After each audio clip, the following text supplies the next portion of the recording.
Boa tarde. Bem-vindo a todos os assistentes ao nosso programa de imagens, olhares e outras narrativas.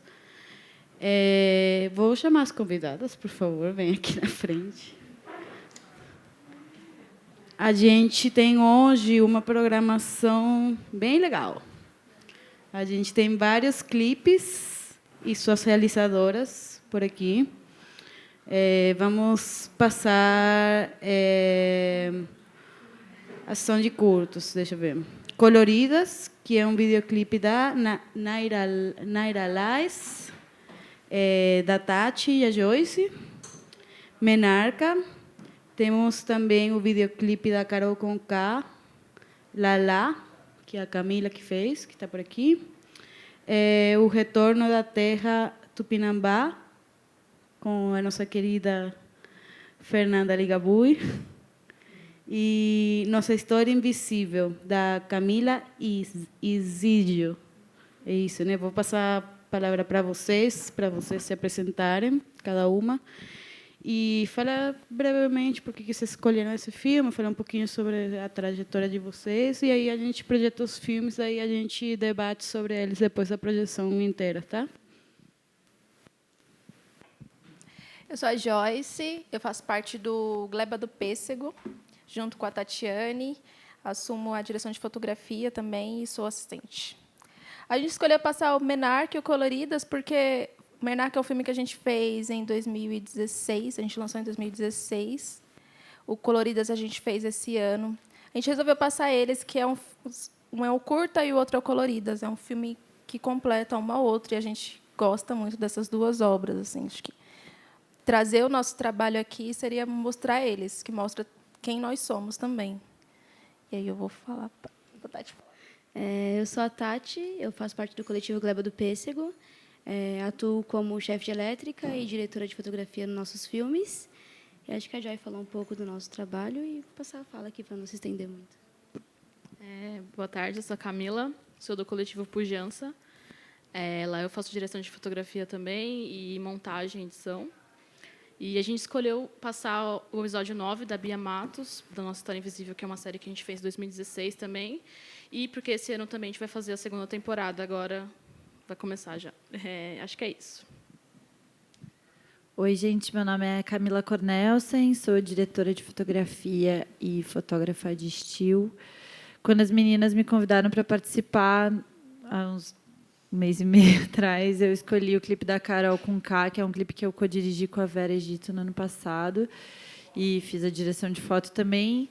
Mas eu queria tentar mostrar para vocês um outro trabalho, se der tempo, eu sei que tem bastante vídeo aqui para a gente assistir, que é uma trilogia que eu acabei de lançar do Baco Exu do Blues, que são 3 videoclipes, são mais curtinhos, então, se vocês toparem, talvez, não sei se vocês já viram o clipe da Carol Conká, talvez exibir um pedacinho ou trocar, enfim, eu estou com todos eles aí, mas é um processo que eu dirigi sozinha e montei e fiz a direção de foto, e eu acho que, para o momento que a gente vive, das mulheres atuando na direção de fotografia e meio fazendo, né, todos os seus filmes, talvez, acho que traga uma discussão mais legal, assim, apesar também de eu ter montado o clipe da Carol Conká, mas é isso. Oi, eu sou Luciana Veras, sou jornalista de Pernambuco, repórter especial da Revista Continente, faço parte do Elviras, que é um coletivo de mulheres críticas de cinema, então é como participante do Elviras que eu estou aqui, convidada pelo DAFB e pelo SESC para conversar com todas essas profissionais que estão aqui comigo.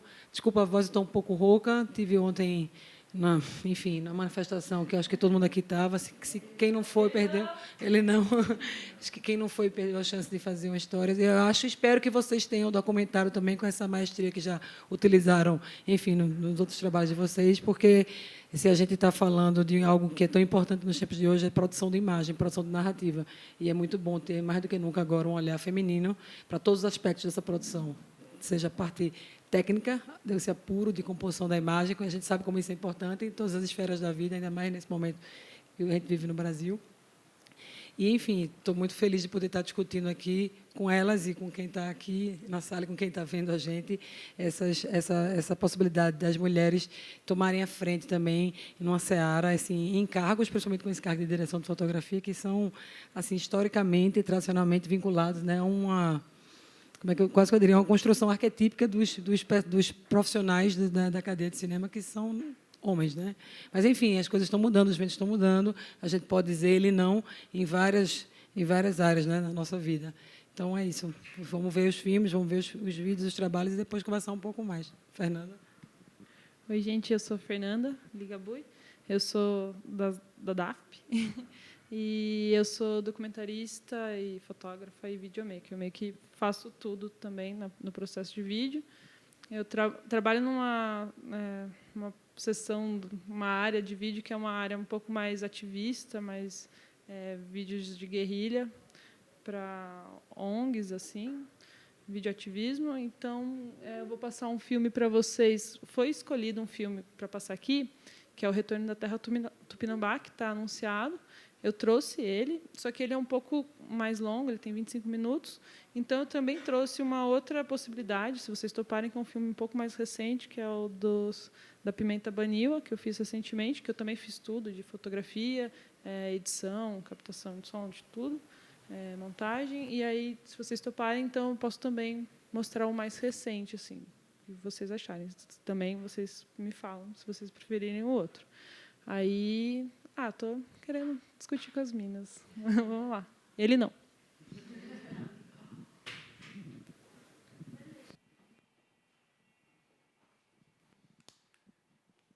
Posso começar? Como jornalista repórter curiosa por natureza, eu já fiquei fazendo as anotações enquanto passava os filmes e queria começar propondo uma questão geral para todas, que é a partir de duas expressões assim que me vieram depois de ver esse conjunto de obras. Uma que eu queria que a gente pensasse um pouco como é para vocês, realizadoras, e não apenas quem está dirigindo os trabalhos, mas quem está nessa direção de fotografia, que tem um trabalho também da composição pictórica, que é pensar como se registra, como se cria essa imagem do corpo feminino. A gente sabe que o Brasil tem uma tradição teledramatúrgica nas novelas, na publicidade, desse corpo ser um corpo estetizado, de uma certa forma, publicidade de maneiras que também endossam o machismo e a misoginia, que são estruturantes no nosso país. Então, eu queria que a gente falasse um pouco disso, dessa construção dessa imagem. Como é que o corpo feminino parece para vocês? Como é que vocês pensam essa imagem que mostra esse corpo? E uma outra questão que eu queria lançar também era da possibilidade de resistência que esses trabalhos de uma certa forma, vislumbram. Não só o último trabalho que a gente viu, que a gente fala diretamente, né, de um povo indígena que está num processo de ter que quase, né, enfim, fazer das tripas coração para continuar existindo e lutar por terra, que é uma briga não só dos indígenas, mas de uma parcela forte da população do Brasil. A gente sabe que essa luta por terra é uma luta que precisa talvez ser encampada por gente como nós, que temos a nossa própria terra. Mas, enfim, queria que a gente pudesse falar, começando a partir daí, essa coisa do corpo feminino, como surge nessa imagem, como é que vocês pensam, e dessas resistências. Tanto a resistência da tribo indígena, que é talvez mais, como é que eu diria, pictórica, como das outras resistências, com as resistências das travestis, as resistências das outras mulheres. Quem quiser começar aí. Bom, o meu trabalho de registro do corpo feminino começou mais ou menos em 2012, quando eu comecei a me dedicar a um projeto de nu feminino, que é o X-Real, e que vinha, acho que de dois lugares. Primeiro, um lugar de um certo trauma de ter uma foto minha sido exposta numa revista tipo, não autorizada e ter tipo, 20 mil exemplares impressos circulando pela minha cidade, e que foi horrível, num momento bem sensível de mudança assim da minha vida. E o segundo, desse questionamento de por que os nossos corpos eram sempre sexualizados e sempre vistos nesse lugar, normalmente retratado por um homem, né, raras vezes assim retratado por mulheres. E começou de uma maneira mais investigativa, assim, de eu me encontrar com essas mulheres na casa delas, que é um lugar onde elas estavam, obviamente, confortáveis e sempre de um lugar assim, tipo, o que você quer mostrar, o que você sente a vontade de mostrar, tipo, como você gostaria que você fosse retratada. Então, sempre de uma conversa também e de um lugar de respeito ao corpo dela, assim, sabe? Tanto que vários ensaios eu fiz, alguns não foram ao ar depois que elas viram as fotos e sentiram um certo receio de terem essas fotos também na internet, né? Tipo, é complicado, assim, mas eu acho que parte desse empoderamento vem da gente se entender, da gente se enxergar e do que a gente quer mostrar, não do que os outros querem ver, né? Esse é um lugar muito sensível, assim, tipo, o corpo é nosso e a gente mostra o que a gente quer.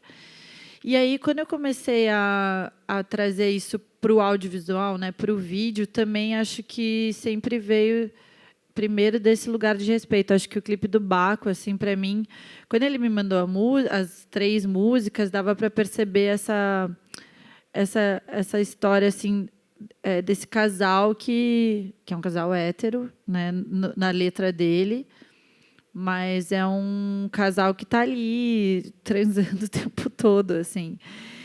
E de um certo lado, eu queria que essa música, que pode soar machista, dependendo do jeito que você a ouve, também pode soar feminista, do jeito tipo que a mulher permite esse sexo, que é esse sexo, que é. E é mais legal até que ele fale tipo da buceta do que do pau, assim, por um certo lado. E aí a gente começou a trocar essa ideia tipo de quem seria essa mulher, né? Quem que toparia fazer? E ele sugeriu a modelo, que foi a Brunelli.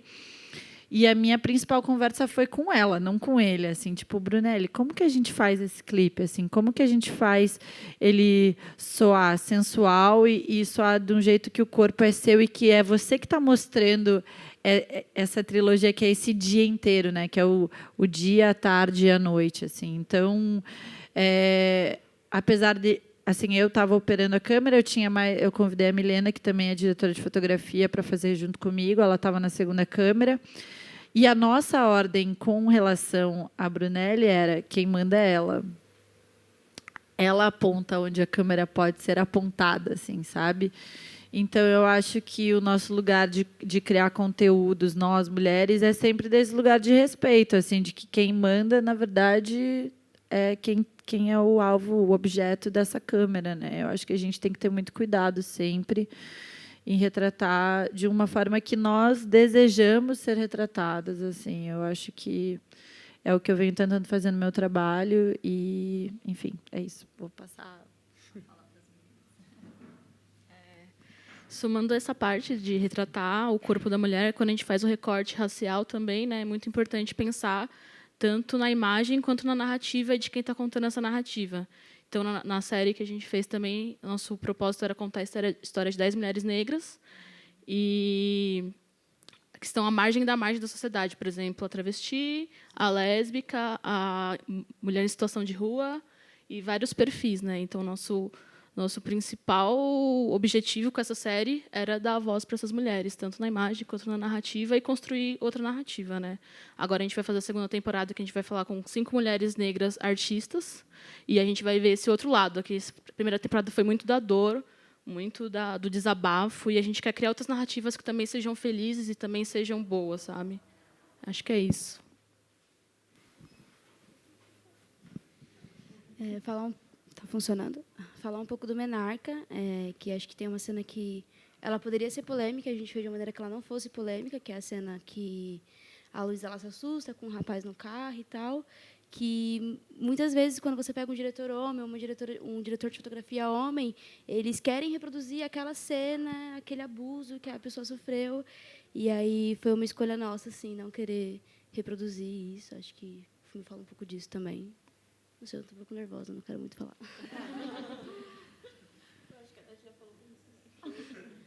Fernanda, você... Daquela situação que a gente teve com o Gui? Das pernas e tal. Ah, tá. O Coloridas foi o videoclipe que a gente exibiu e que repetiu várias vezes aí. A situação da perna é quando a Naira, que é a cantora, está na banheira. E a gente escreveu parte das músicas na coxa dela, e a gente ficou pensando como a gente vai passar sem sem parecer algo sexual, porque tipo fala das pernas, mostrar pernas de mulher e na banheira o pessoal já sempre leva para um lado mais sexual. E a gente queria trazer mais poesia, né, uma narrativa mais sensível. E aí eu olhando agora eu acho que a gente conseguiu, né? Não sei. Fernanda? Eu não sei, eu acho que onde eu trabalho, geralmente eu vou em comunidades indígenas, comunidades quilombolas, e eu não conheço essas pessoas previamente. Eu meio que chego e aí eu tento estabelecer uma conexão assim com essas mulheres para tentar gerar uma troca minimamente generosa, assim, para não ser só esse olhar estrangeiro que chega querendo tipo abstrair, tipo se apropriar ou tentar extrair dessas pessoas coisas que são nossas, né? Então, eu tento estabelecer uma relação, tento entender qual que como que é o dia a dia, a vida dessas pessoas, e de pouco em pouco eu vou tentando mostrar o cotidiano, o dia a dia. Eu acho que está nisso um olhar que para mim é um olhar mais feminino, assim. Eu sou mulher, eu chego e eu me relaciono dessa forma com as pessoas. Eu não quero impor nada, não quero impor minha visão. E eu percebo que as coisas, as imagens começam a funcionar só depois de um tempo que eu estou nessas comunidades. Assim. Geralmente, quando eu jogo bola com as mulheres. Todas as comunidades indígenas têm um futebol às 5 da tarde das mulheres e às 6 da tarde dos homens. Assim. E aí eu jogo bola com as meninas, no outro dia estão todas querendo fazer um monte de coisa comigo, querendo me levar para a floresta para me mostrar os matos, querendo me levar para o rio. Então, tipo, depois disso, elas começam a me convidar para me mostrar coisas. E até tipo me direcionar o que elas querem mostrar, sabe? Então eu acho que está aí, sabe, tentar ter um olhar nesses corpos, nessas vidas com mais generoso assim mesmo, né? Que eu prefiro ter assim. No seu caso, passa também pela criação de uma espécie de relação de confiança, né? Porque você falou, Sim. chegar, vou abrir então e começar aqui, não. É. Tem um tempo de aclimatação ali, para que as pessoas possam conhecer, depois desse pequeno rituais cotidianos. Sim. Depois de almoçar com ela, jantar, ficar na fogueira, entender o dia a dia, ir na mata, pegar uma fruta. Você vai estabelecendo essas relações, até que elas começam a convidar. Assim. É uma confiança, porque a gente vai, geralmente... Onde eu trabalho muito com mídia, com jornalismo de direitos humanos, questões assim. Então, eu vou com uma pauta. Vou filmar a inauguração da Casa de Pimenta, ou eu vou filmar a retomada das terras. Eu vou com essa pauta, mas tipo, eu não vou lá já tipo, eu quero extrair isso dessa pessoa. Não, eu vou e vou vendo. É muito, por isso que eu preciso de muito tempo nesses lugares, porque elas vão me dando. E aí até saio com muito material desses lugares, porque, para mim, tudo é rico. Tudo vale, tudo é importante. Eu quero trazer tudo isso e depois saber como mostrar. Eu não quero chegar com uma ideia pronta. Eu quero que elas me mostrem tudo. Assim. Também fiz está funcionando isso aqui? Não sei. Alô, eu acho que esse está. E eu queria que vocês comentassem um pouco sobre essa outra palavra que eu joguei também aqui, meio como uma isca, de repente, para fisgar, e a gente poder abrir novas janelas de conversa, que é essa coisa de resistência, uma palavra que também está tão em voga e também tão necessária no Brasil de hoje. Em que essas obras que a gente viu hoje, esse conjunto, será que se a gente pudesse construir uma pequena narrativa do que a gente viu hoje, de que maneira vocês acham que essas obras dialogam também nesse quesito assim de uma resistência? É uma resistência dos corpos, uma resistência das pessoas, uma resistência das identidades, uma resistência de gênero também. E eu acho que fica também tudo dentro de uma resistência maior, que é a resistência política. Se a gente pensar a política, tudo que a gente faz no dia a dia, o que a gente escolhe filmar, o que a gente escolhe não filmar, e de que maneira a gente escolhe filmar, e de que maneira a gente escolhe também visibilizar isso que a gente termina produzindo. Se vocês pudessem falar um pouco disso. Eu acho que no trabalho que eu fiz com a Carol Conká, para mim, essa ideia da resistência ficou bem clara, assim, que quando ela chegou com a música, né, uma música que fala sobre sexo oral, e ela sendo uma rapper, uma mulher negra, falando de sexo oral incomoda muito, assim, né? E num primeiro momento, ela chegou com uma ideia tipo, eu quero fazer um clipe bem pesado, assim, um clipe bem escuro, assim, sabe, bem gangsta e tal. E daí, no dia seguinte, ela mudou de ideia e falou, não, eu quero um clipe bem leve, bem colorido, assim, tipo, a gente já está falando de um assunto que vai incomodar, sabe? Então, difícil você já chegar, tipo, a letra já é um tapa na cara. Você chegar com um clipe que as pessoas não vão se dispor a ver, fica mais difícil ainda você tratar de assuntos que são assuntos, né, tabus na nossa sociedade, assim. Então, a gente já tinha um primeiro medo, que era que a música, pela letra, que não dizia nada explícito, entrasse numa censura de idade, que acabou entrando depois, na verdade. Assim, depois de 2 semanas com ele no ar, no YouTube ele ficou... Eu não sei como é que funciona exatamente o lance das idades, mas para você assistir o clipe no YouTube, você precisa estar logado numa conta. Você não consegue assistir sem estar logado, assim. E isso aconteceu depois de 2 semanas do clipe no ar. E aí é aquela questão, né? A gente ouve tipo 1 milhão de funks que falam absurdos e as músicas estão todas lá disponíveis, mas que é uma coisa da comunidade. Quem veta isso é a própria comunidade do YouTube, que fica lá colocando, isso aqui é inapropriado, isso aqui é inapropriado. Então é bem complexo, assim. Mas a gente queria fazer esse clipe, que era um clipe que não houvesse nada explícito. Então, tem flores, tem frutas, tem toques, mas não assim, teoricamente, não era para ofender ninguém, né? E aí, no dia que eu postei o clipe na minha conta do Instagram, a minha conta foi deletada. Apagaram a minha conta e eu fiquei, acho que, 26 dias sem ela. Eu acabei criando uma outra conta para continuar publicando meu trabalho, mas aí que você vê a censura, porque assim, eu uso o meu Instagram estritamente para trabalho, eu posto todos os meus trabalhos lá, eu posto muito pouca coisa pessoal, assim. E a minha conta era uma conta de, sei lá, 6, 7 anos, um lugar onde eu faço minha curadoria, tipo, de contas que eu sigo, pessoas que eu me comunico para trabalho. Então é sempre essa sensação de, vamos te silenciar aqui um pouquinho, você está incomodando. E aí, depois disso, tipo, por exemplo, o XReal, que era um lugar onde eu publicava mais nudez, nunca tinha sido deletada a conta. Deletavam, às vezes, algumas imagens. Mas eu nunca publicava na minha conta pessoal nada do XReal. E eu publiquei uns frames assim do clipe da Carol. Nem era nada demais, assim, mas incomoda de falar de coisas que as pessoas não querem falar, né? Então, eu acho que cada vez mais também a gente não pode deixar de se comunicar, de fazer, de filmar, de questionar, de, sabe, tentar resistir. A gente tem que resistir, é super importante. Eu acho que no audiovisual isso é cada vez mais forte, assim, né?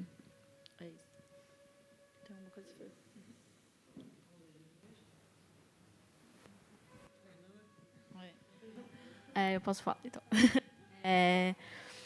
Para a gente tenta resistir criando novas narrativas a partir das histórias dessas mulheres, né? Elas contam as próprias histórias e a gente está ali para ouvir e para passar para outras pessoas. Claro que sempre escolhendo como mostrar essa história, escolhendo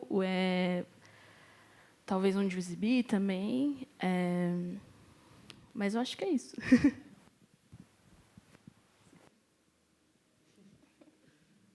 Wilson, posso ficar aqui perguntando tranquilamente?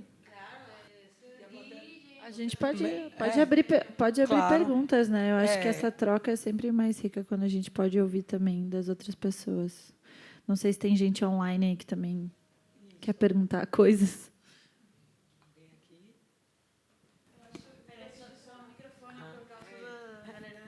Oi. Só testar esse aqui. 1, 2, 3. Não está funcionando? Tá. De questões políticas. Eita. Queria pedir para a Camila comentar sobre a Bia Matos. Acho que uma das maiores respostas políticas que a gente teve foi depois que a gente exibiu, quando a gente encontrou ela, pós-exibição e pós-produção do episódio. Quando a gente encontrou e viu o que tinha acontecido com ela. Não. Então, a Carol também está na equipe e a Caroline Maia também. Fomos nós 3 mais a Agnes, é uma equipe completa feminina e negra, na série inteira, desde a parte de criação até a execução, tudo. Então, acho que 1 ano depois que a gente fez esse episódio, a gente encontrou ela no metrô, por acaso, e ela estava trabalhando num restaurante como auxiliar de cozinha, né? E ela tinha se mudado, ela morava lá em Guaianazes. E aí a gente ficou muito feliz, né? Porque realmente ela conseguiu, a partir daquele programa do Transcidadania, ela conseguiu estudar, recebeu a bolsa e conseguiu sair daquela vida, sabe? Tipo, ela também não queria mais estar ali. Também é uma posição dela, né? E a gente ficou super feliz. Nossa, tipo, realmente ela está fazendo outra coisa agora e ela está feliz e está conseguindo viver de uma forma que ela gostaria, tá ligado? Tipo, foi muito bom, assim. Massa.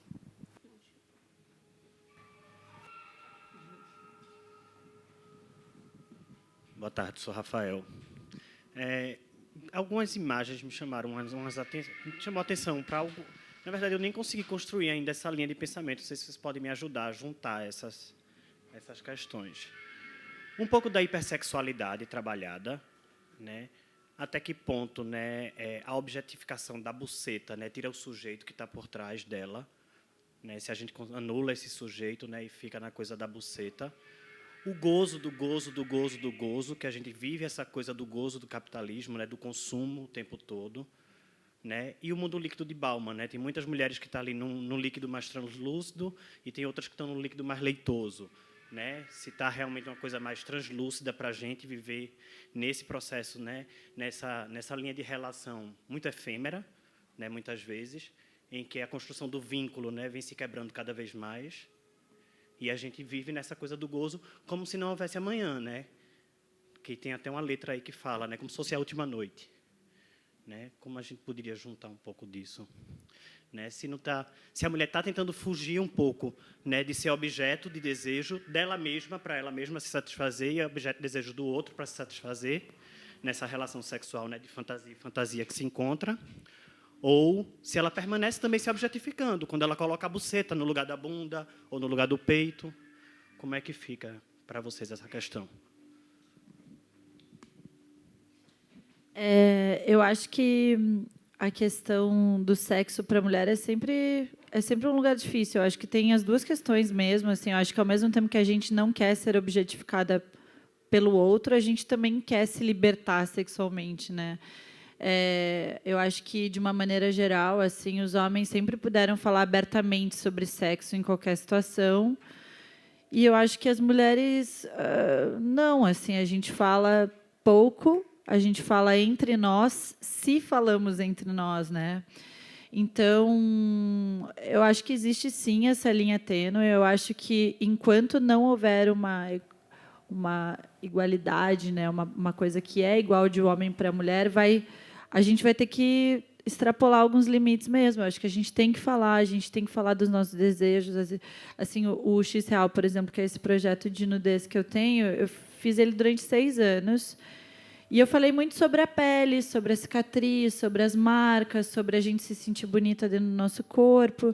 E aí eu percebi que, assim, óbvio, eu acho que ainda existe muito o que ser falado sobre isso, mas eu senti dentro de mim também a necessidade de ir um pouco mais a fundo dentro dessa discussão, que é assim, qual é o nosso desejo, né? Por que a gente muitas vezes não pensa sobre o nosso desejo, a gente fica se limitando a pensar sobre desejos que são impostos por uma sociedade em geral. Assim, a gente, quando, por exemplo, toda a pornografia que existe online, a maioria delas é desse viés masculino, que é a humilhação da mulher, a mulher como esse objeto. Não é a mulher dizendo assim, eu quero ser chupada, por exemplo. Porque a gente quer, entendeu? A gente quer que o sexo seja de uma maneira mais igual. Então, não sei, essa resposta eu realmente não tenho. Assim, eu acho que a gente tem que dar um passo para frente, um passo que é firme, que fale o que a gente quer, e a gente tem que dar esses 2 passos, na verdade. Esse que a gente quer, esse sexo, a gente quer ser...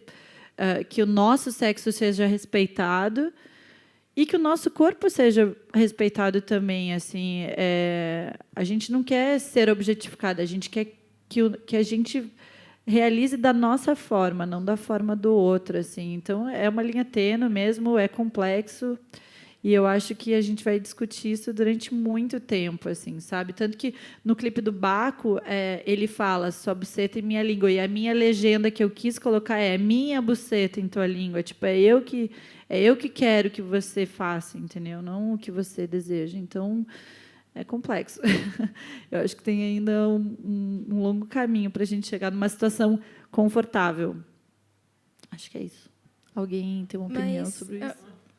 Eu acho que a gente já avançamos muito, né? Porque a gente conseguir fazer um clipe falando nisso é mostrar para a mulher que ela tem direito ao gozo, ela tem direito a saber que numa relação ela pode gozar, ela tem que gozar, não é só o homem. Conhecer o seu próprio corpo, porque eu acho que isso foi muito negado entre a gente, né? Como você falou, a gente só fala de sexo entre as nossas. E quando fala, porque eu falar de sexo aqui hoje, tipo, permitido, mas há muito tempo atrás, tipo, você está falando que quer ser chupada, você está falando da sua buceta. Ué, eu tenho uma buceta, por que eu não vou falar dela?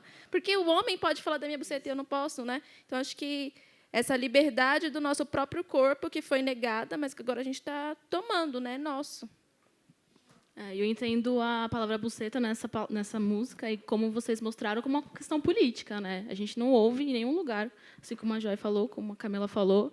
É uma questão política falar sobre buceta mesmo, assim, o corpo é político, mas a buceta é especificamente política, porque a gente passou todos os anos nunca ouvindo, nunca falando, e aí quando você fala, você dá nome, é um bagulho que, tipo, agora a gente vai falar, tá ligado? É quase como se fosse um nome assim, apropriado adulto, que quem é mulher sabe que você, quando é pequena, tem aquela coisa, né? Cuide do seu piu-piu, enxugue assim, enxugue assado. E, de repente, você cresce e aí reproduz, sem querer, né? Eu tenho uma amiga que, ela tem, sei lá, 30 anos. A mãe dela ainda dizia assim, minha filha, cuidado que a sua saia está mostrando muito da sua perereca. Uma pessoa com 30 anos, sério, não é? Parece que tem um medo de dizer, não, tua buceta, tua xoxota, né? Enfim. Eu penso que essa construção do corpo da mulher como objeto foi uma coisa que foi construída há muito tempo e por outras pessoas que não nós. Nós não decidimos isso, entendeu? Foi construída essa ideia de nós, mulheres, objeto, e isso ficou impregnado na cabeça da sociedade. E agora, por a gente estar usando essa linguagem para falar da nossa liberdade sexual, não quer dizer que a gente está se objetificando. A gente está só sendo livre, entendeu? A gente está expressando a nossa sexualidade e querendo mostrar tudo que a gente quer. A gente quer gozar, a gente quer trepar, a gente quer ser chupada, quer tudo isso, entendeu? Foda-se que isso é usado como objetificação pelos homens. Agora somos nós, mulheres, construindo nossa narrativa. Então, não estamos nos objetificando. A gente está, exercendo uma liberdade, eu acho.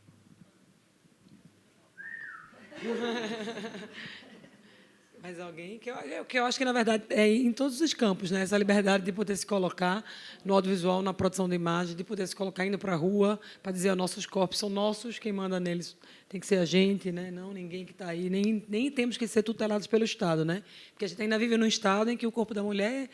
nós não podemos... Exato, é do outro, né? Nós não podemos decidir se e quando quisermos interromper uma gravidez, né? Isso é um caso bastante peculiar, acho que simbólico do estado de coisas do Brasil com relação a isso, a mulher e ao corpo feminino. A gente vai ter que fazer um jogo dos microfones. Não só a gravidez, né, mas também a possibilidade de não querer mais ter filhos, né? Hoje em dia, para a gente poder fazer uma laqueadura, você tem que pedir autorização do seu pai ou do seu marido. É um absurdo. Isso. E, por outro lado, eu li recentemente no The Intercept, era uma matéria sobre, como é que chama, minha irmã médica está aqui, episiotomia, que é como eles chamam o ponto do marido, né? Quando a mulher tem um parto natural e o médico diz, eu vou dar um pontinho para ficar mais apertadinha, e ele tem esse nome simbólico de ponto do marido. Então, às vezes, a mulher ela não consente, ela está lá, acabou de parir, anestesiada, sei lá, drogada, e o cara vai lá e costura. Para satisfazer quem? Em tese, é o marido, que depois vai, né, ficar sendo bem, enfim, falando abertamente aqui, comendo aquela buceta mais apertadinha. Mas e a mulher? E aí a matéria trazia o caso de uma mulher que engravidou uma vez, aí fizeram nela o ponto do marido, ela engravidou pela segunda vez, brigou, e na terceira vez que ela foi, já era outro parceiro, mas acho que era a mesma médica do segundo caso, ela teve que dizer para a médica, saia daqui, senão eu vou chutar você, eu não quero que ninguém faça nada comigo. Não dei nenhum ponto, não dei nada em mim, não precisa me costurar depois que eu parei. É essa coisa de como o corpo feminino é de alguém. Né, nosso. Eu acho que as narrativas que a gente está mostrando aqui hoje também são assim, isso aqui é a gente querendo falar sobre a gente, do corpo da gente, da maneira como a gente quer. Ser mostrada, ser tocada. Né? É meio que um domínio público, né? O médico pode ir lá e dar um... Como assim? Sabe? Não. Se o corpo não fosse de ninguém, né? Não tem dono. Mulher não é dona de si mesma. Bom, mas tem o fascista que está aí na corrida da eleição presidencial, ele acha isso, né? Ele não. Ele não. Mas alguma pergunta, alguma colocação, alguma provocação?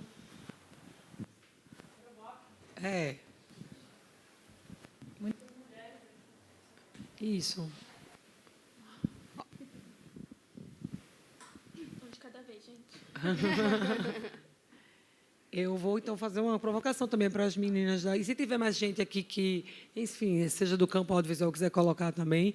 Eu, no ano retrasado, entrevistei Juliana Rojas, que é uma cineasta daqui, de São Paulo. Fez vários filmes, inclusive ela faz muitos filmes em coordenação com Marco Dutra. E aí eu estava conversando com ela justamente a respeito do primeiro longa que ela assinou sozinha, que era... Deixa eu ver se eu me lembro. Ela fez As Boas Maneiras com Marco Dutra e fez a Sinfonia da Necrópole.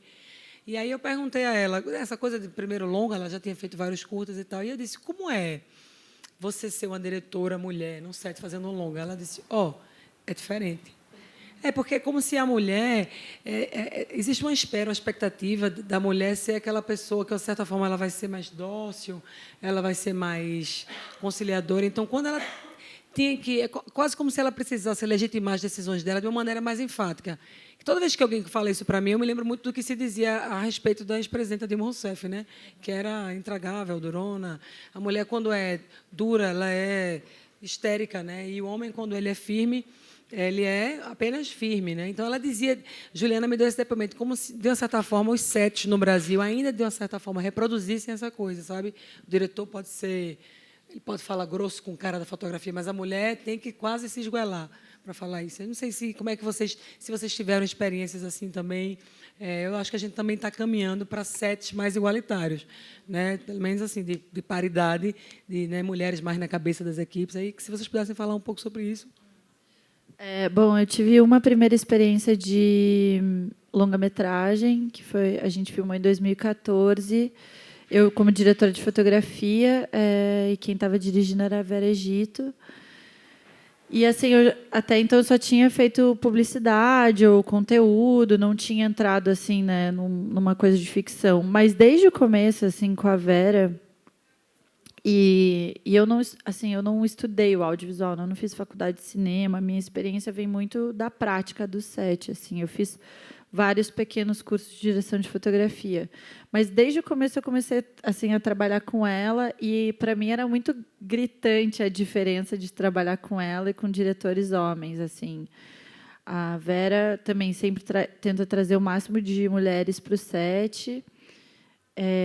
E uma das coisas que eu mais gosto de trabalhar com ela é o silêncio do set, assim, sabe? É o respeito do set, sabe? É que o seu trabalho ele tem que ser ótimo, mas ele não pode atrapalhar o trabalho do outro. E que eu acho que, às vezes, num set predominantemente masculino, a pressão do set e essa coisa de resolver no grito gera muita ansiedade, gera, sabe, um desconforto, assim. Então, é bem diferente para mim trabalhar com mulheres e trabalhar com homens, porque eu acho que existe essa empatia em relação ao trabalho do outro, sabe? De você entender que, às vezes, tipo, a pessoa, principalmente em sets pequenos, né, quando a gente trabalha mais guerrilha, assim, que uma pessoa ela está dominando, ela é responsável por muitas outras funções, né? Então, tipo, às vezes a assistente de direção, ela está responsável por organizar o figurino, fazer meio produção, então, tipo, ela também está sobrecarregada, né?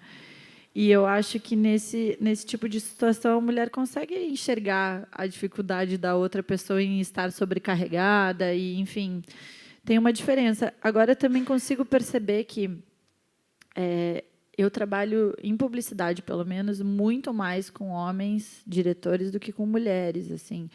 E eu acho que isso vem talvez de duas coisas. Primeiro, uma coisa tipo das agências que meio que determinam que o diretor de fotografia tem que ser um homem para suprir a falta de, sei lá, de expertise dessa diretora, sabe? E às vezes as próprias diretoras, porque também têm que enfrentar um leão maior, assim, quando estão dirigindo, e tem que ser duras, e tem que ser rígidas, e tem que, sabe, ser mais pé na porta, também acabam chamando mais diretores de fotografia homens para se assegurar dessa parte, assim.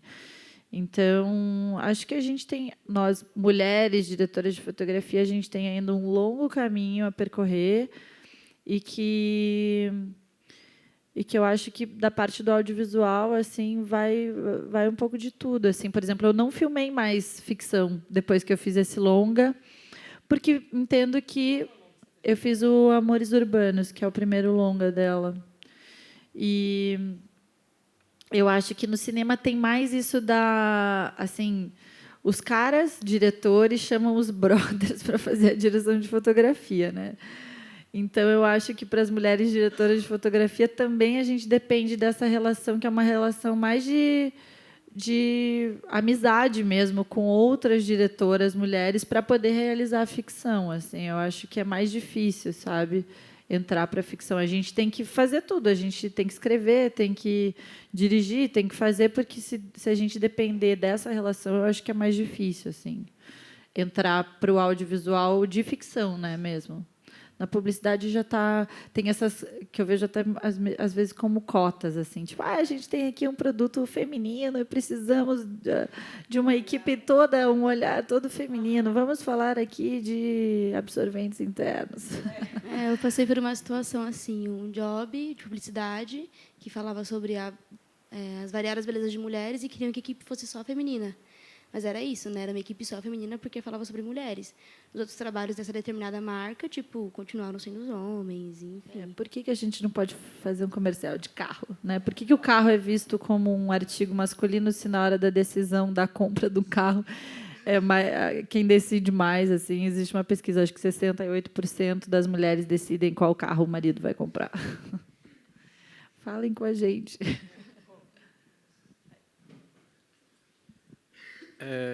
Minha pergunta é do coletivo junto com as meninas, é mais direcionada a elas, mas também acho que se aplica um pouco a tudo.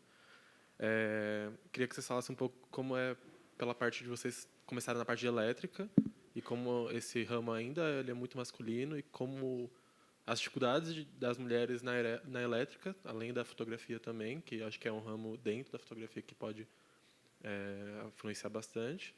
E também falar um pouco desses últimos sets que a gente teve, que vocês, como parte da fotografia, priorizaram uma equipe totalmente, né, feminina e as dificuldades e as não dificuldades, e as coisas boas dessas decisões que a gente tomou junto com o coletivo e com tudo isso.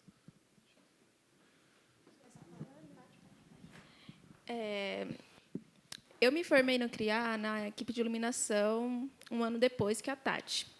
Enquanto eu estava estudando, a minha primeira experiência assim fora do CRIA foi com ela, porque ela me chamou para fazer uma assistência no Menarca, porque ela estava precisando de um assistente. Então eu fiquei, ai, meu Deus do céu, será que eu vou? Ainda estou estudando, meu Deus, é uma semana de um curta, nem sei o que fazer.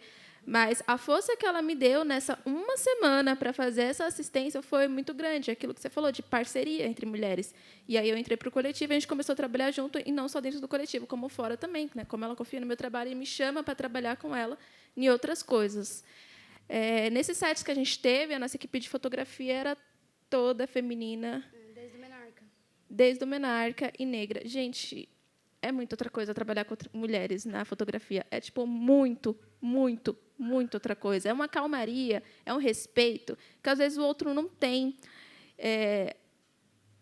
Em outros sets que eu trabalhei com os homens, eles traziam respeito, mas era algo mais disfarçado de uma outra coisa, sabe? Tipo, eu confio no seu trabalho, mas acho que eu vou perguntar ali para fulano para ver se é isso mesmo, tá? Mas eu confio que você está falando certo. Então, já te deixa insegura quando a outra pessoa que te chama não está confiando no que você está fazendo. Então, a gente chamou essas outras mulheres, a gente gosta de trabalhar com mulheres que passam por essa experiência, vai para outros filmes, e a gente chama mais e mais e mais, e assim vai circulando, e assim vai se formando mais mulheres, diretoras de fotografia, assistentes de câmera, elétrica, gaffer, né? Tipo, confiar no trabalho do outro, porque assim foi que aconteceu comigo, e eu quero que isso aconteça com várias outras. Desde dos primeiros filmes do coletivo, eu sempre venho tentando...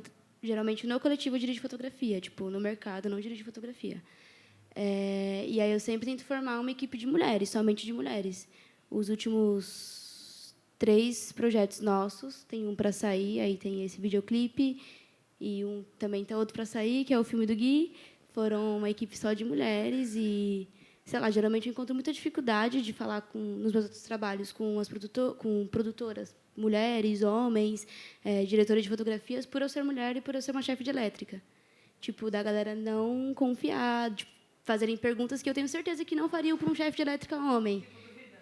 Tipo assim, um exemplo. Eu estava filmando na praia na semana passada e eu ia puxar a energia do quadro de luz. Do cara de câmera vir perguntar, mas aguenta? Mas vocês não vão usar um gerador? Tipo, eu não estou perguntando qual lente você vai usar, eu estou perguntando qual tripé você está pedindo na sua lista, sabe? Tipo, zoado, mas é isso, né? A gente tem que entender, também tentar lidar e meio que ignorar mesmo, porque às vezes se a gente for levar para o pessoal ou, sei lá, e se estressar, só dá mais insegurança, enfim. E também, só ressaltando, essa é uma área muito difícil, né? Muito pesada. Então, as pessoas ficam duvidando de você. Tipo, você aguenta segurar um tripé? Você aguenta será isso? Gente, eu já fiz não sei quantos trabalhos. Vocês estão me perguntando se eu aguento agora. Eu não aguento vocês. Pelo amor de Deus.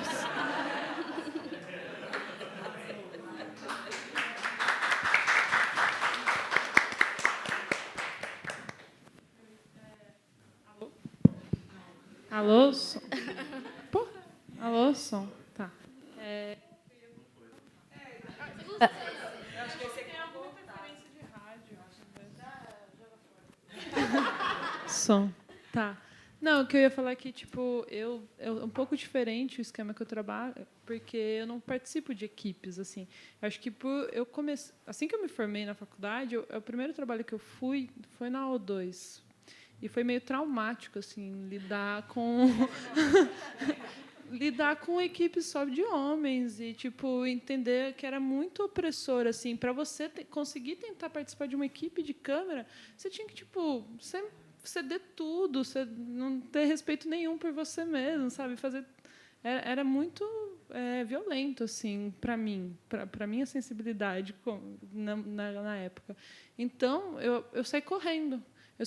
Comprei uma câmera e falei, eu mesmo produzir o que eu quero, o que eu acredito e fazer meu esquema. E por isso que eu acabei indo para esse caminho, virei videomaker, documentarista, tudo de uma mina só, assim, porque também eu queria desmistificar isso que só os homens conseguem ser da técnica de fotografia. Não existia coletivo DAFB naquela época, né? Foi a partir da 2 que nasceu as DAFB. Mas, como não existia isso, não existia onde eu encontrar outras minas de fotografia. Eu fiz faculdade no interior e vim para cá sem ninguém, assim. Então, não tinha onde criar essa parceria, onde criar essa rede entre mulheres que criam um set, criam um ambiente muito mais de troca, generoso. Agora, quando eu chamo minas para trampar comigo, eu vou ensinando tudo, porque eu queria que tivesse tido esse acolhimento na minha época. E não tinha, era só embate, era só essa violência. Então, acho que agora o que a gente está fazendo no caso da AFBS é formar mais mulheres, formar esse ambiente, criar isso para a gente gerar essas equipes que são diversas, mas de mulheres que trocam e que se ensinam e formam, não fica mais dependendo desse esquema do homem com seu amiguinho, que todo mundo que estudou na mesma faculdade particular e fica se ajudando. E é só porque é classista, é racista, é machista, e não dá para a gente continuar isso. A gente tem que explodir esse sistema. Lá Lá no Nordeste, em Pernambuco, tem uma palavra que, bem, tenta um pouco traduzir isso, que é a brodagem, né? Eu vou chamar fulano, beltrano, ciclano, que são meus brothers, aí eu vou lá, fotografar, a gente faz junto. Tem até uma tese de uma professora que dá... Perdão. Tem até uma tese de uma professora que dá aula na UFPE. Tipo, eu fiz uma aula dela e ela, tipo, ela fez uma tese só... Ai, eu não vou lembrar o nome dela. Mas ela deu uma aula de 3 dias só para falar da brodagem do cinema pernambucano, tipo, de como isso acontece lá.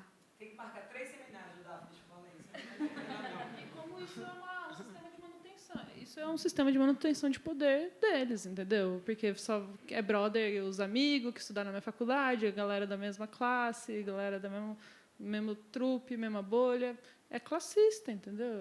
É foda. Eu me lembro que em 2000... Tu quer falar?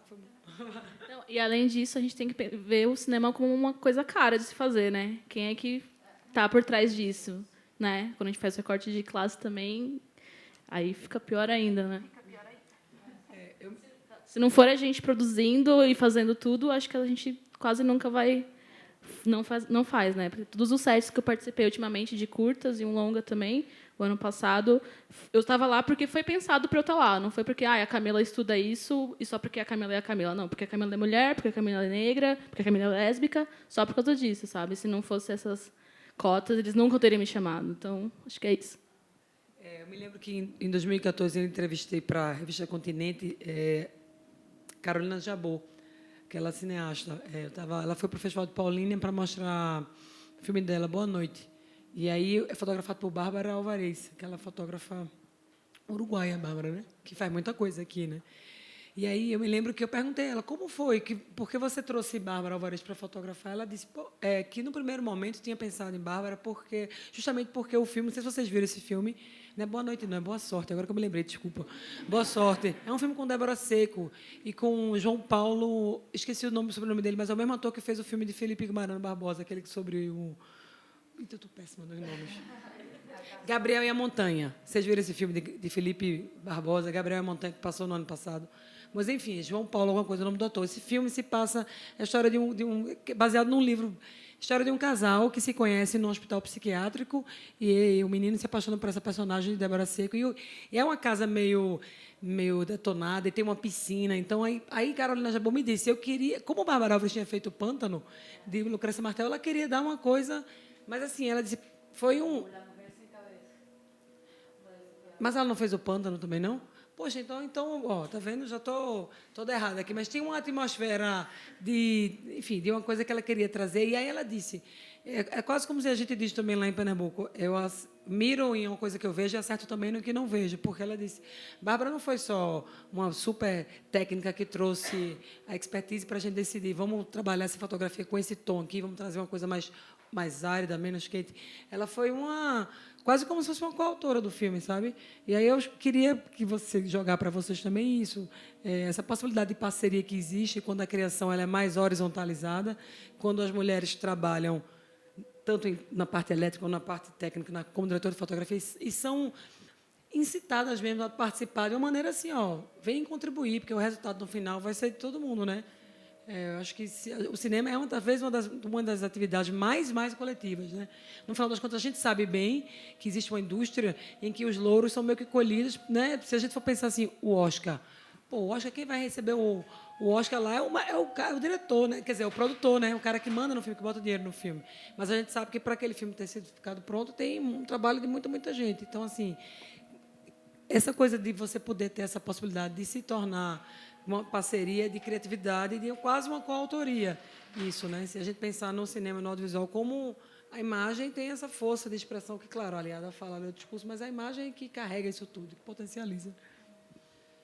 Assim, eu acho que, talvez até por a gente ter um pouco menos de oportunidade de trabalhos comerciais, eu acho que a gente normalmente se dedica muito aos nossos projetos autorais.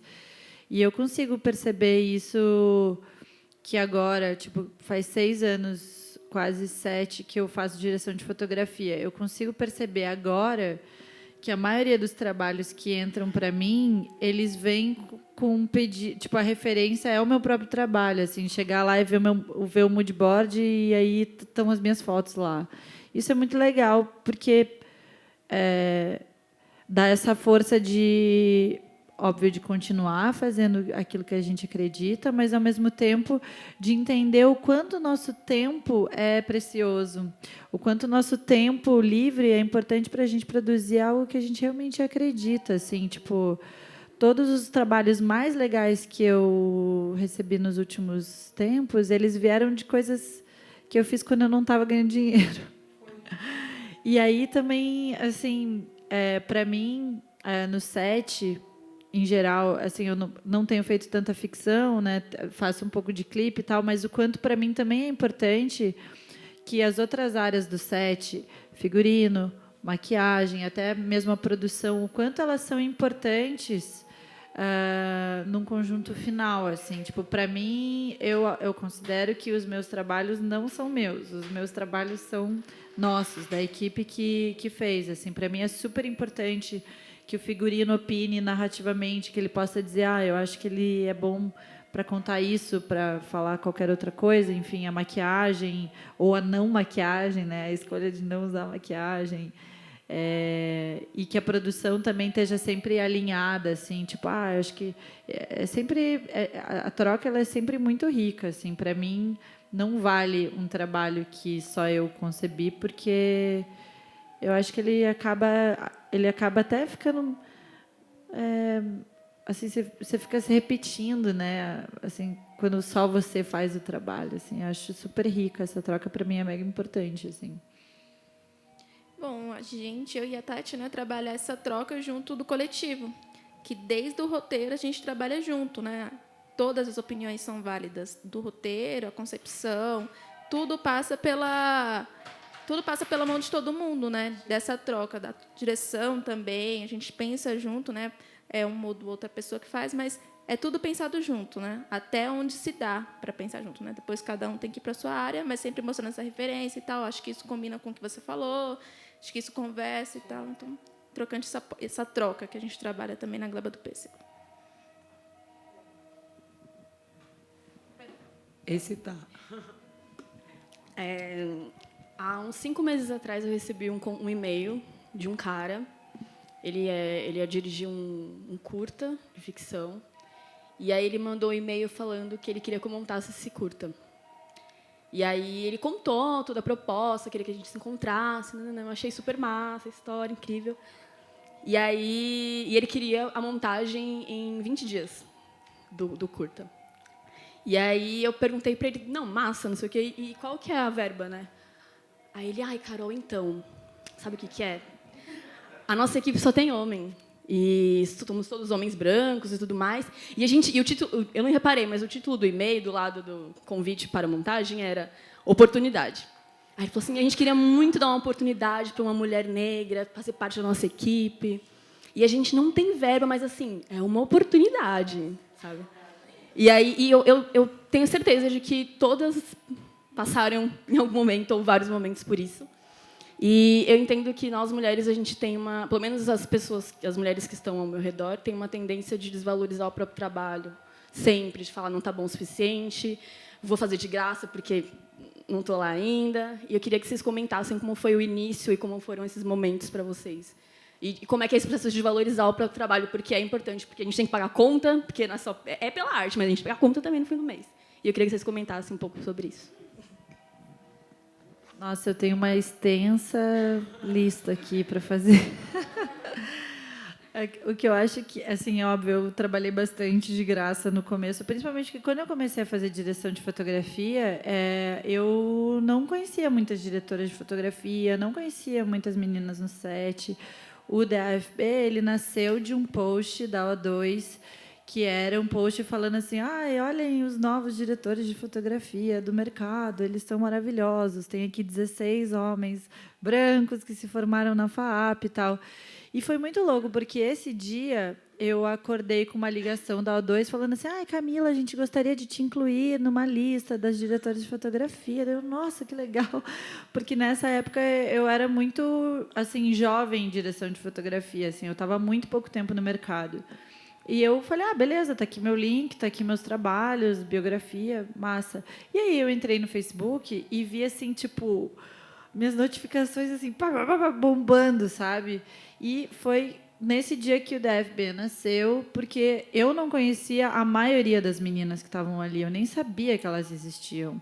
E foi aí que a gente começou a se organizar e tudo mais.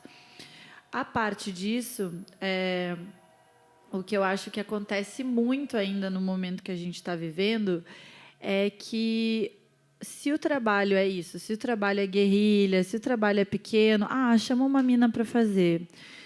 E o que eu acho perigoso disso é que a gente acaba criando um rolo, um portfólio, que ele é muito guerrilha. Não que isso seja ruim, mas assim, ele sempre tem uma câmera inferior, ele sempre tem uma equipe inferior, ele tem menos luz. O que acontece é que a gente não consegue criar um rolo que seja competitivo com rolos de homens que estão ao mesmo tempo que nós, fazendo as mesmas coisas que nós. Então, é muito difícil. Assim, eu consigo, hoje, escolher projetos que eu quero fazer e eu topo fazer projetos que não tenham verba, porque posso escolher fazer. Nesse momento, posso. Mas acho muito injusto quando o projeto não tem nada. Porque, querendo ou não, é isso que a gente falou, que eu falei antes. O seu tempo é o que você tem de mais precioso. Assim. Eu acho que, eventualmente, quando você acredita muito no projeto e você vê que aquilo, de fato, é uma oportunidade para você se posicionar, porque é isso, de repente, você vai ficar 20 dias trabalhando, montando um filme, não sei o quê, mas é um filme que vai ter uma visibilidade, é um filme que vai chegar num lugar, que as pessoas vão ver, e que você vai poder colocar no seu rolo e dizer, eu fiz isso, e isso ser um portal para que outros trabalhos venham, eu acho que vale a pena. Assim, tipo, eu acho que a gente tem que pensar muito sobre sempre o pós, assim, sabe, desse trabalho. Mas acho muito difícil mesmo. Acho difícil que as pessoas não enxerguem isso. E principalmente daí em trabalhos com verba, né? Porque aí você fala, então tá, eu faço esse trabalho de graça agora para você, mas e o próximo, quando você tiver dinheiro? Qual é a garantia que você vai me chamar para fazer esse trabalho? Então, essa troca, ela realmente é justa, ela realmente vale a pena.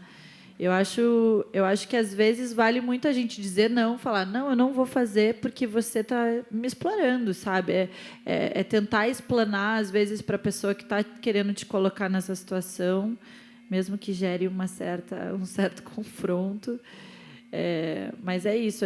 E esse processo da gente chamar as nossas para os trabalhos, eu acho que é o lugar também onde a gente se ajuda e faz com que a gente cresça, assim, né? Só chamar para os trabalhos sem grana é fácil, quero ver chamar para os trabalhos que tem grana, que a gente consegue se posicionar mesmo, assim, no mercado, né? Não, é que é bem evidente isso, porque como o mercado funciona. Esse sistema de broderagem é uma bosta porque ele gera isso.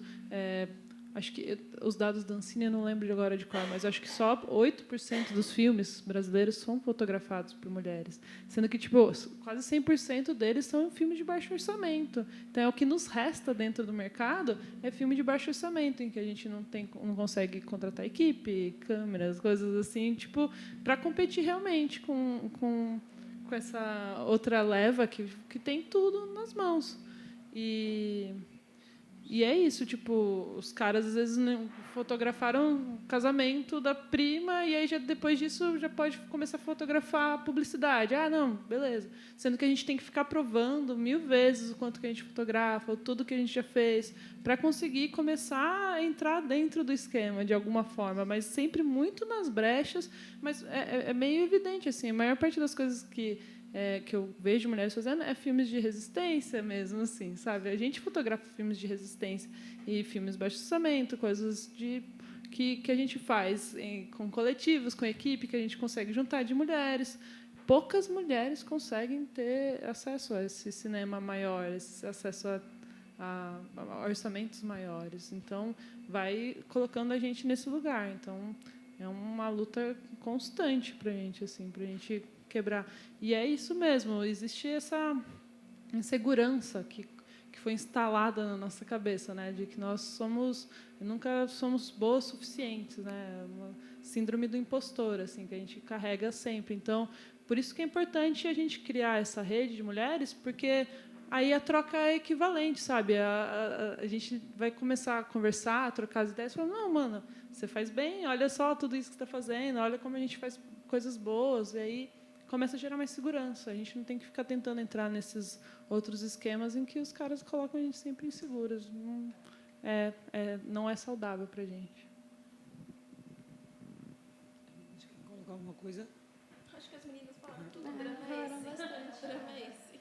Eu, no caso, me encontro nesse limbo ainda, na verdade. Eu não estou podendo recusar trampo. Só me chamam para trampo roubada. E é isso. Mais uma hora vira. Mas também tu já foste convidada, meio com uma história que Carol falou, meio com, ó, tô com uma oportunidade para tu aqui, preciso cumprir uma cota, que tem isso também agora, de repente... Não. Foi mesmo? Quando eu questionei ele se era a mesma condição para... Quando eu questionei ele se era a mesma condição para a equipe toda, fui questionar tudo isso, porque é muito problemático, né? Eu concordo muito com isso, de que quando tem um trampo que você acredita, cara, vamos, tipo, mesmo assim, mas não era muito o caso, né? E quando eu questionei ele mandou um e-mail para mim, não, ele mandou um áudio que eu mostrei para as meninas até. Ele falou assim: "Olha, Carol, eu teria total condição de montar esse filme, mas é que eu estou querendo te dar essa oportunidade", entendeu? E aí eu nunca mais respondi ele, né? Wilson, a gente tem os dados do DAFB, por exemplo, dos filmes lançados no Brasil esse ano, filmes produzidos no Brasil, de quantos foram fotografados por mulher? Isso é uma coisa que... Olha, a gente está com muita coisa atualmente, porque a gente esteve bem concentrada nessa atividade que a gente organizou para esse mês. Isso. Então, a gente esteve agora no Festival de Brasília. Sim. E a gente levou os 2 prêmios de longa-metragem, que foi a fotografia que eu fiz para a temporada. Uau. E Ana Júlia Santos, que é do coletivo também, levou o prêmio Melhor Fotografia de Curta, que é um filme, um curta que se chama Mesmo com Tanta Agonia, que, além disso, é dirigido por uma fotógrafa do DAFB, que também dirige. Então, a Alice Andrade Drummond. Ah, massa. E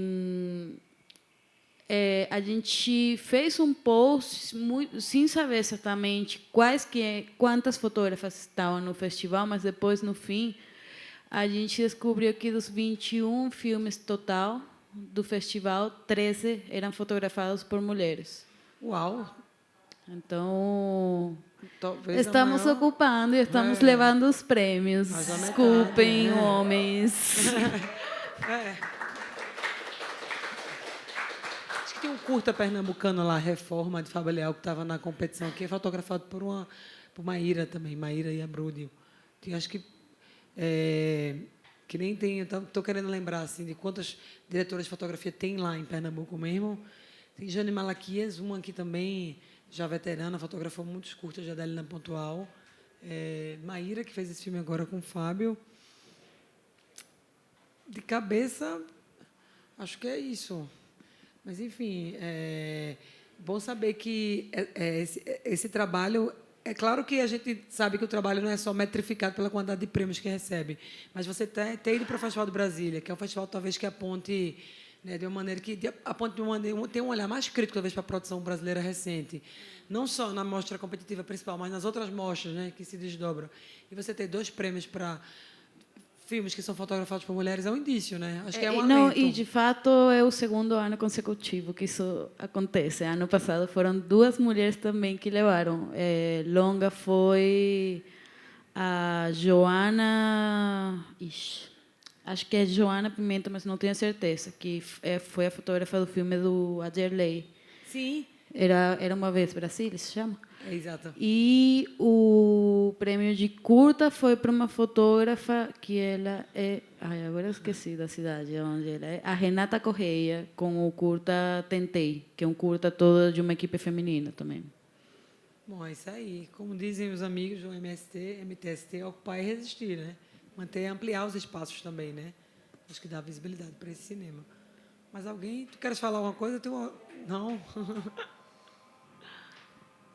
Eu quero só aproveitar que isso faz parte de uma formação das DAFB, né, essa mostra de hoje, para ver com as alunas que estão aqui e que estão online, se também tem alguma pergunta mais da questão técnica de fotografia também, vocês podem tirar dúvidas com as realizadoras que estão aqui também, se vocês quiserem, pode perguntar. Lá no fundo. Eu gostei muito da fotografia do filme de vocês. Eu estava aqui falando com a Rosa, que eu queria saber como vocês pensaram, porque se pensaram com a personagem principal, que era a menina, a mãe, como é que foi para criar assim a cor, tudo? Não foi muito pensado. Era o meu segundo filme que eu estava fotografando. Eu tinha acabado de sair do Criar, assim, tipo, fazia 5 meses. E, sei lá, foi meio muito intuitivo tudo. Era ali, temos essa luz aqui, vamos fazer isso, aproveitar a luz natural ou o X-refletor. A decupagem foi muito pensada pelo Gui e pelo Azaf, mas muita coisa a gente alterou e pensou uma madrugada antes de rodar. Mas é isso, foi muito, muito intuitivo, na verdade, as escolhas. Não foi algo muito elaborado. Assim. Nos filmes posteriores, eu consegui elaborar mais, porque eu passei por uma formação de fotografia de alguns cursos, mas nesse filme específico, não. Foi mais intuição mesmo. Obrigada.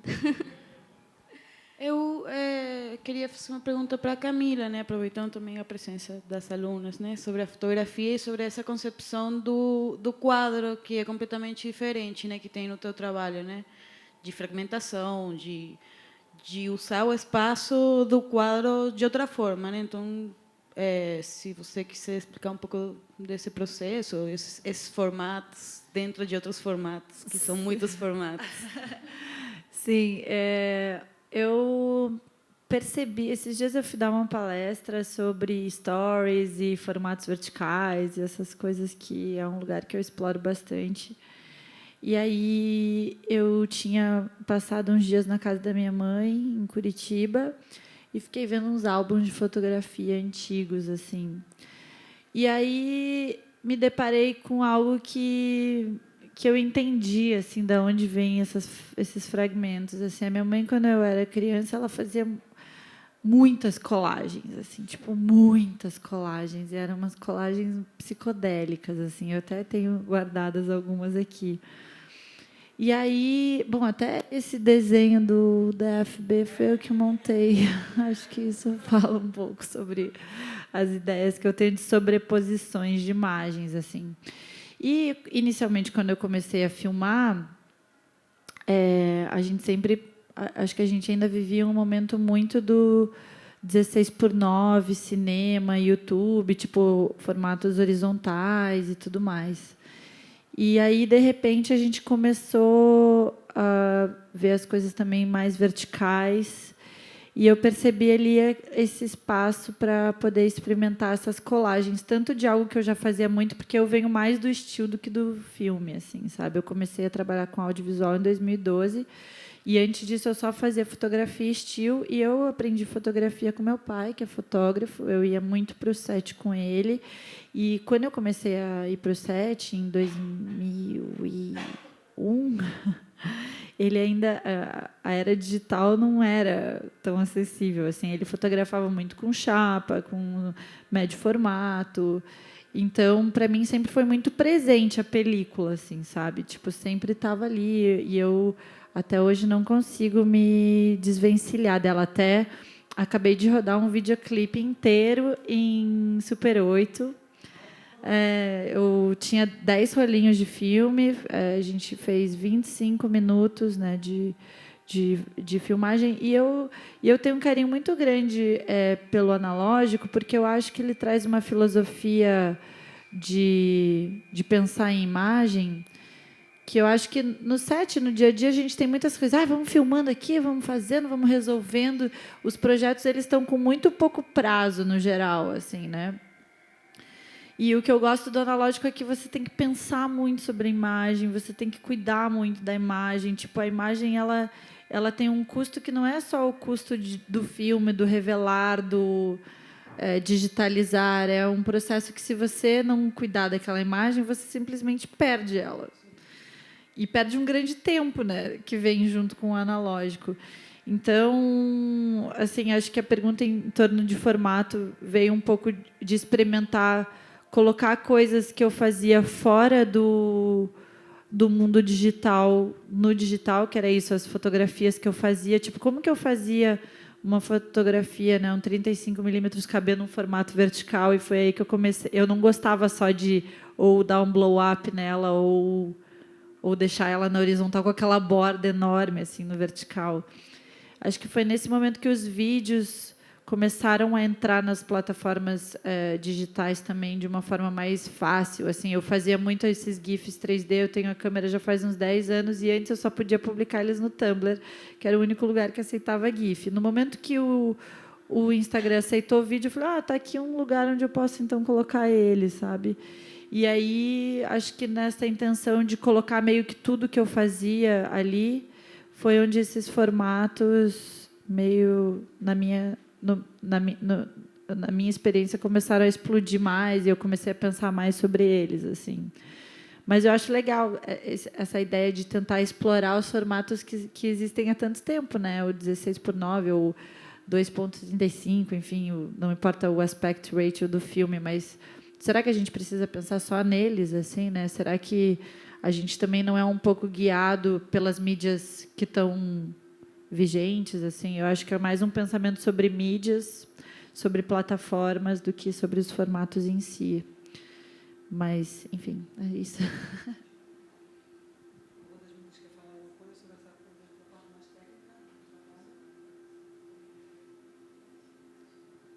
Eu queria saber como a Camila chegou nesse personagem.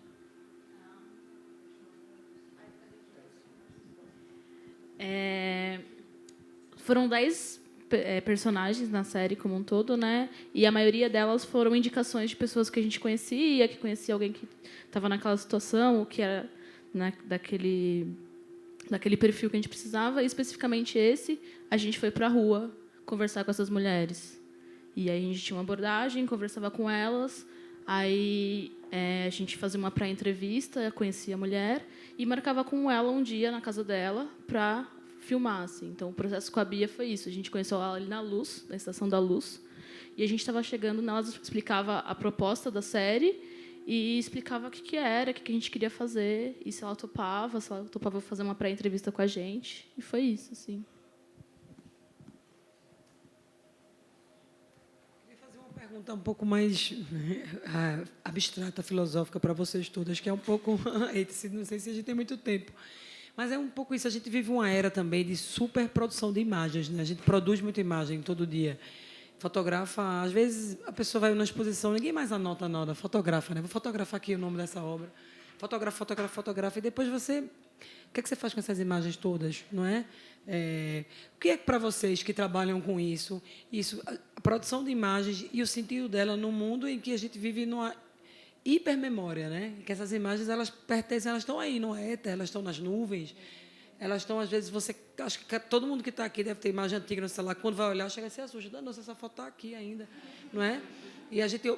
Pelo menos eu falo assim um pouco por mim, pelas pessoas com quem eu me relaciono, se revela muito menos foto do que antes, né? Antes você tinha da mesma forma que você tinha um cuidado para compor o quadro, se você vai filmar lá em 16, 35 Super 8, se você viajava para o exterior e você tinha uma câmera, você só tinha 36 poses no máximo, né? E agora a gente tem e fotografa muito. Então, assim, para vocês, como é lidar com produção de imagem num tempo em que essas imagens também perdem um pouco de sentido diante da não só a hiperexposição delas, mas da abundância delas, né? Como é também criar sentidos a partir disso? Eu acho que eu tento sempre pensar, assim, até esses dias soltei um vídeo sobre o analógico, que eu acho que o analógico traz essa ideia, assim, dessa contenção de produção de imagens, assim. Eu acho que é bom pensar sobre isso. Você precisa mesmo dessa foto?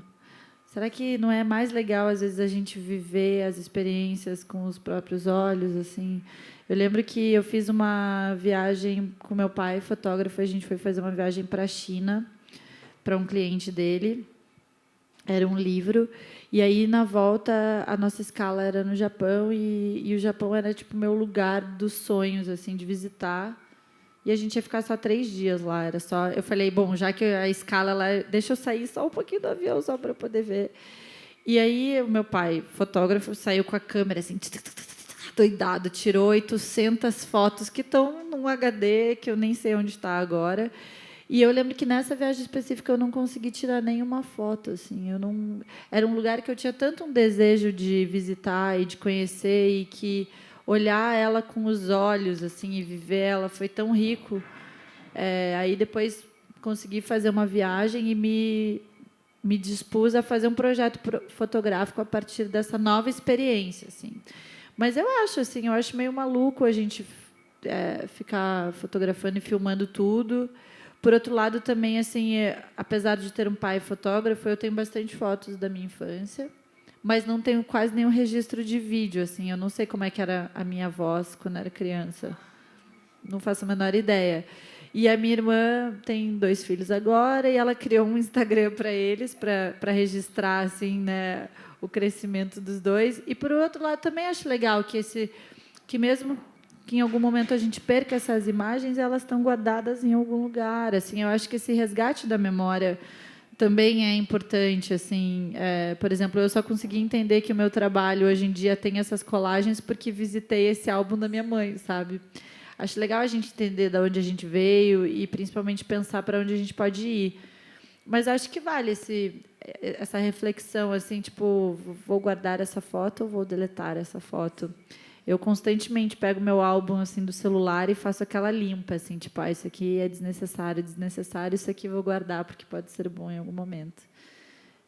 Acho que vale. Não sei o tamanho que tem essa nuvem também, né? Acho que a gente pode olhar também com uma outra perspectiva. Eu acho que a chegada do digital ela democratizou muito o acesso à imagem, à produção de imagem. Eu, por exemplo, ou a gente do coletivo, a gente jamais hoje filmaria com película, sabe? Ou faria um ensaio em película, porque é caro, tipo, e é justamente isso. Acho que como as coisas têm que acontecer mais rápida nos dias hoje em dia, a gente não tem esse tempo também para pensar a imagem, tipo, então é muito na correria muitas coisas. E sei lá, eu estava brisando esses dias e fiquei pensando, porra, eu não tenho uma câmera, eu não consigo encontrar imagem, sei lá, do bairro onde eu morei a minha vida inteira, que foi no Grajaú. Mas agora eu tenho um celular, que é um celular relativamente bom, e que eu posso ir lá no bairro onde eu moro e criar essa memória, sabe? Tipo, eu posso fazer 100.000 fotos com esse celular. E aí, sei lá, acho que a gente pode olhar com essa outra perspectiva também, de imagem, de memória, e de que, sei lá, a produção de imagem chegou a lugares que jamais chegariam por conta do digital. E, enfim, acho que é um pouco disso. E isso até ajuda, né, as pessoas a contarem suas próprias histórias, né? Porque está muito mais acessível. Então, tipo, agora a gente dá aula de audiovisual numa aldeia e com um celular eles começam a registrar o dia a dia deles. Então, não é só nosso olhar estrangeiro que chega lá com uma câmera cara e filma. Agora, eles produzem seu próprio conteúdo, eles conseguem também, através desses aparelhos, registrar e manter uma segurança, porque eles, através de YouTube e redes abertas para vincular esses vídeos, eles conseguem divulgar o que está acontecendo, não depende mais tanto das mídias abrirem a porta para mostrar, que se depender da Globo nunca vai mostrar uma coisa dessa, entendeu? Então, isso é muito importante. Eu sei que gera um excesso de conteúdo e isso gera também muito fake news, né? A gente tem que ter bastante cuidado, mas eu acho que isso está gerando esse atrito, né? As pessoas já não sabem mais o que é verdade e o que não, mas também isso vai levar a uma certa educação de como ver vídeos, como ver imagens, porque eu acho que isso era uma alienação que existia antes, porque quem era dono, quem mantinha o controle da produção de vídeo, de conteúdo, assim, era sempre gente com poder rica, né? Então a gente acreditava, mas agora todo mundo produzindo no seu próprio bolso coisas, celular, dá para desmistificar, entender o processo e começar a gerar os seus próprios conteúdos, sua própria mídia na sua comunidade, na favela. Agora tem em todos os lugares produzem seu conteúdo e aí tira o poder dessas redes grandes, né? Dessas famílias poderosas. Como é que vocês lidam com a difusão, meninas, aqui? Vocês, com o trabalho de vocês, você Por exemplo, você falou do seu Instagram que foi apagado, mas era um canal que você colocava lá seu trabalho. Os trabalhos que vocês produzem, que vocês fazem, fotografam, vocês disponibilizam, tipo, tudo? Ou tem alguma coisa? Se é um filme que... A gente sabe que se é um filme que é uma produção ficcional, tem os acordos de distribuição e depois é que pode ser disponibilizado em plataformas. Mas como é que vocês lidam com isso, em difusão? Ainda um pouco nessa reflexão maior sobre produção de imagem num momento de excesso de imagem. Tipo assim, se vocês se fazem essa pergunta, por que a pessoa vai ver esse meu vídeo, vai ouvir essa história, vai, né, ouvir essa música, vai ver esse clipe e não ver tantos outros que estão, né? Por aí.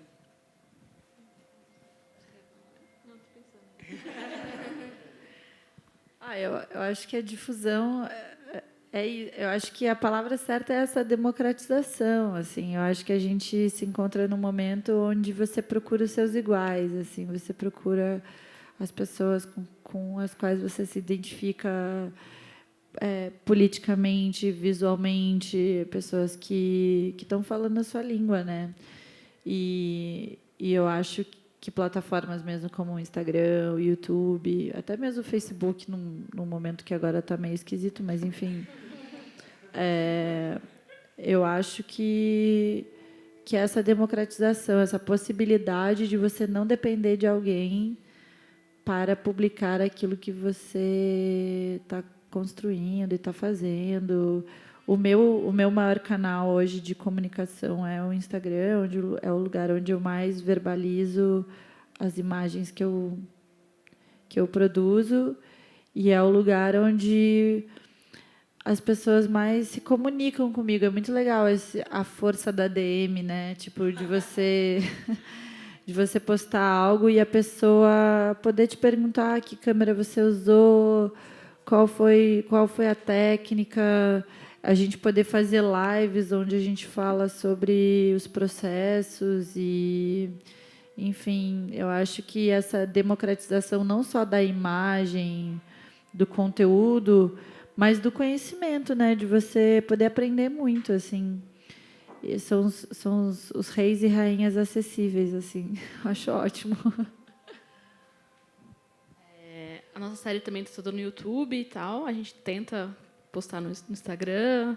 Mas, além disso, eu tenho, pelo menos, uma resposta muito pessoal minha. Assim, por exemplo, eu me intitulo diretora de fotografia, mas hoje meu Instagram não tem nenhuma foto, porque eu estou no momento que tipo, eu acho que não tem nada bom que eu estou fazendo, sabe?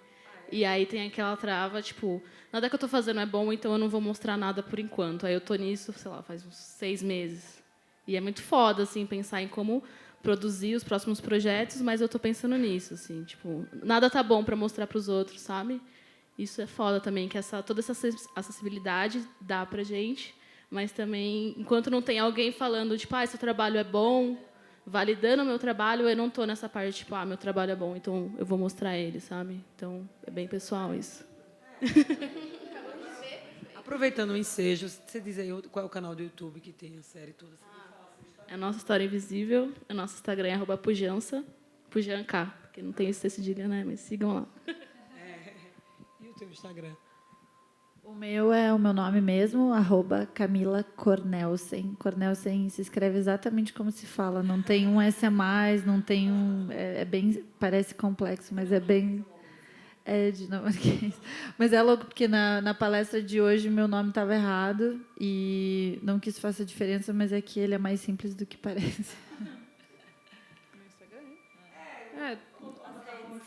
Fernanda Ligabui no Instagram.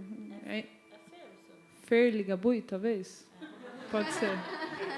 Eu ainda não sei usar muito bem essa plataforma, mas vou chegar lá. A plataforma que a gente mais usa do coletivo é o Instagram, assim, depois que a gente começou a trabalhar no nosso feed, bombou jobs, bombou pessoas chamando a gente, real oficial. Real oficial? Uhum. E aí, eu tô pensando em fazer um Instagram, assim, tipo, Tatiane Elétrica, sei lá, Tatiane, sei lá, alguma coisa assim, postar meus trabalhos para vir mais jobs, e é isso.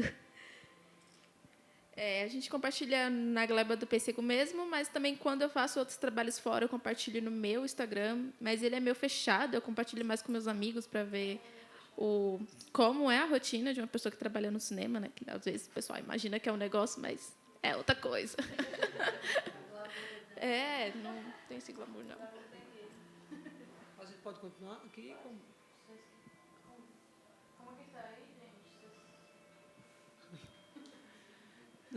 Que eu adoro perguntar, viu? Se deixar, vou ficando, mas enfim, não sei se tem limite de horário aqui. Tem mais alguma colocação? Alguém? Eu tenho que editar um clipe, então...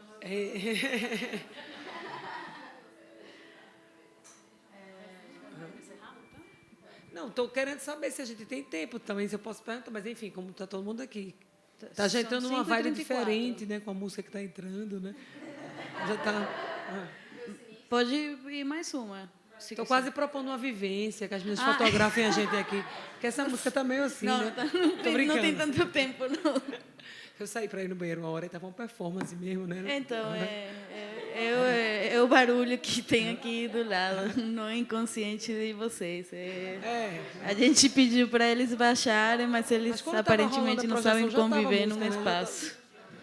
No nosso episódio entrou uma música assim que meio que fez parte. Eu, meu Deus, o que está acontecendo? Deixou tenso. Eu achei que a história ficou mais triste. Olha. Mostrando que brilha tudo, né? Meninas, mulheres que estão aqui, vocês têm alguma história, particularmente no Brasil de hoje, 2018, que vocês acham que ainda não foi contada visualmente? Todos os campos, assim, que vocês puderem falar. Mas, ou seria uma coisa meio assim, uma utopia de vocês, um sonho, ou algo assim. Não, eu acho que está faltando contar essa história no Brasil aqui.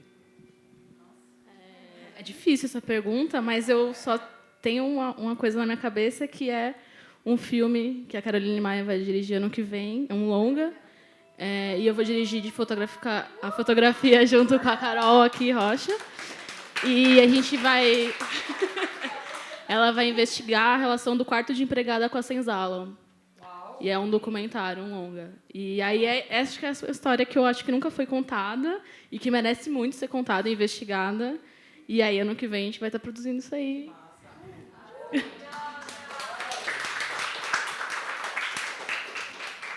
Eu acho que histórias de lésbicas pretas. Logo vai sair um filme aí, que eu estou sabendo, de um coletivo. Eu acho que é uma história que não é contada. Não vou expor. Acho... É o... Posso falar? Do Babado Periférico, da Rosa, que está ali. Acho que é um filme que está faltando aí na sociedade brasileira. Não existem filmes sobre lésbicas pretas. Tipo, não existem, nunca vi. Acho que é isso. Estão vindo? Que bom. Eu vou participar de um projeto no ano que vem também, de novo com a Vera, que é uma série da HBO, que é mais ou menos uma continuação do Amores, mas uma relação com pessoas um pouco mais jovens e de um cenário mais total, assim, trans, lésbicas, gays, negros, que é uma série que vai ser legal porque vai ter um alcance massa, vai sair pela HBO, chama Todes, com X. A gente começa a filmar em maio. Eu acho que, mais do que histórias que ainda precisam ser contadas, eu acho que existem já muitas histórias que não chegam nos lugares que precisam chegar, assim. Porque existe muita produção de conteúdo desse lugar que eu participo muito, que é de comunidades quilombolas, aldeias indígenas, questões de direitos humanos, questões socioambientais, que a gente produz e que existe, eles já produzem entre si, só que não chega na gente, não chega no Brasil inteiro. E por isso que gera essa distorção que os brasileiros têm sobre o Brasil, assim, de que é um lugar vazio, invisível, né? O norte é invisível. Então, eu acho que tem muita história já aí, e a gente precisa abrir nossa cabeça para ver e ouvir histórias diversas do nosso mundinho, da nossa bolha, do nosso conteúdo daqui do Sudeste, do que existe já. E isso precisa infiltrar nas grandes mídias, de algum jeito. A gente precisa enfiar nesses lugares que as pessoas precisam saber o que está acontecendo. Está acontecendo muita merda no Brasil, as pessoas precisam ver. Não, Fernanda, você sabe, deve conhecer, claro, existe um projeto chamado Vídeo nas Aldeias, que já tem 30 anos, eu acho, né? Van Sancarelli, que dirigiu Martírio, um documentário que passou há 2 anos, acho que vocês devem ter visto. Mas, enfim, Vincent é francês, mas mora em Pernambuco há muito tempo, mora em Olinda. Você sabe que tem gente que, por um acaso, o filho dele é casado com uma grande amiga minha amiga. Você sabe que tem gente do grupo de amigos que não sabe que existe o Vídeo nas Aldeias, que não sabe que Vincent, o pai de Pedro, é Vincent, que é do Vídeo nas Aldeias. Porque é como você falou, Vídeo nas Aldeias, o cara... Quem é que quer ver filme produzido por indígena, entendeu? No entanto, é um trabalho super importante que fez justamente isso que você falou, de levar a essas pessoas dos povos indígenas a possibilidade deles construírem suas narrativas, né? Virarem dons das suas narrativas. Mas, enfim, é isso. E sobre esse projeto que você falou, adiantou, que depois eu vou te ligar para você me dar uma entrevista para o Continente. Você tem que ir no Nordeste filmar, porque não existe nada mais Casa Grande Senzala do que o Nordeste pernambucano, que é assim, é a essência. Né? Gilberto Freire, enfim, Pernambuco tem isso gritando. Então, os quartos de empregada são realidade. São assim, é essa coisa que você vai ver e você vai, sei lá, nos estandes das grandes construtoras, você vê as pessoas explicando, esse aqui é um 3 quartos com 3 suítes, dependência. Que dependência é essa? São as dependências de empregada, sabe? E você vê que ainda existem famílias que fazem questão disso. Que isso é uma coisa que essa relação existe até hoje. Que basta que vocês vão trazê-la à tona. Espero que com pegada.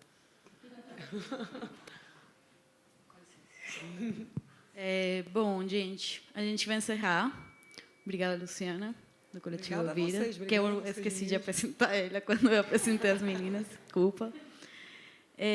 Gente, enfim, a gente está fazendo uma imersão esse mês no SESC, que foi uma atividade muito importante para a gente de organizar. Tem várias alunas aqui, quer dizer que está sendo bom, porque para vir fim de semana também, domingo, né? Elas estão gostando, aparentemente.